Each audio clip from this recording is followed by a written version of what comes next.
বলে আদালতের কাছে তুলে ধরা যাবে। তিনি অপরাধ স্বীকার করেছেন, একই সাথে সত্য উদ্ঘাটন করেছেন এবং আদালতের কাছে প্রার্থনা করেছেন তাকে যাতে ক্ষমা করা হয়, কিন্তু সেটার চূড়ান্ত সিদ্ধান্ত নেবার ক্ষমতা আদালতের। এখানে প্রসিকিউশনের কোনো ভূমিকা নেই। তিনি নিজের বিবেকের তাড়নায় অপরাধ স্বীকার করেছেন, নিজের পক্ষ থেকেই আবেদন করেছিলেন অ্যাপ্রুভার হওয়ার। আদালত সেই অনুযায়ী অ্যাপ্রুভার সাময়িকভাবে তাকে করা হয়েছিল। আজকে তার বক্তব্য গ্রহণ করেছেন।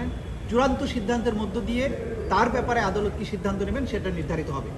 কিন্তু আমরা যেটা বলবো, আজকের এই সাক্ষীর বক্তব্যের মাধ্যমে আমরা এই সমস্ত অপরাধীদের বিরুদ্ধে যে অপরাধগুলো প্রমাণ করার চেষ্টা করছিলাম সেটি একটা মারাত্মক অকাট্য দলিল হিসেবে আজকে উপস্থাপিত হয়েছে। আমরা আশা করছি সামনের দিনগুলোতে একই রকমের অকাট্য অথবা তার চেয়েও শক্তিশালী প্রমাণ আরও আদালত উপস্থিত করব এবং সমস্ত প্রমাণ উপস্থাপনের মাধ্যমে এই মামলাটির একটা চূড়ান্ত নিষ্পত্তি হবে।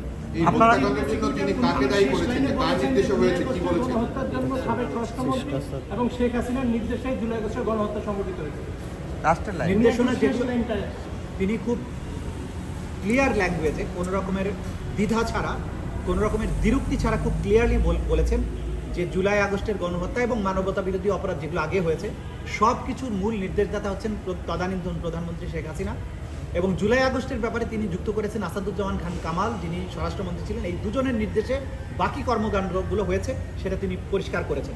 তিনি আরও পরিষ্কার করেছেন পুলিশের মধ্যে কোন কোন কর্মকর্তা অতি উৎসাহী ছিলেন, কোন কোন কর্মকর্তা কমান্ড স্ট্রাকচার ভঙ্গ করে কাজ করতেন, কী ধরনের অপরাধ তারা সংগঠিত করতেন, সব কিছু তিনি ব্যাখ্যা করেছেন। আপনারা আদালতে ছিলেন, আপনারা সবাই শুনেছেন।